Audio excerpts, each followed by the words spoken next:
Hello everyone, my name is Pidor. I'm from Batch 6, major in software engineer from Kirom Institute of Technology, Cambodia.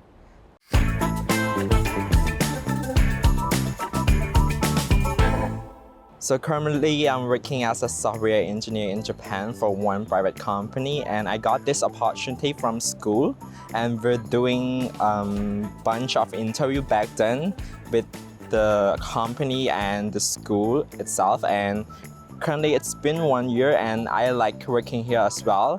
It's such a great opportunity and a wonderful journey, and it's a little bit challenge for me because I don't speak Japanese and Japanese don't speak much English. But yeah, currently I'm working on my Japanese right now and I think it's okay.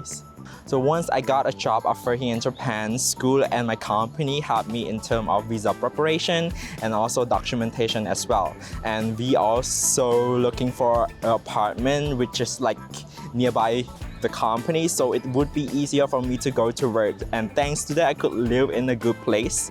本当にありがとうございます。So if you want to work in Japan, one thing you should know that Japanese don't speak much English. So if you want your life here to be better and so much easier, you better start to learn Japanese as soon as possible. So Japanese is the key here to survive in Japan. Thank you.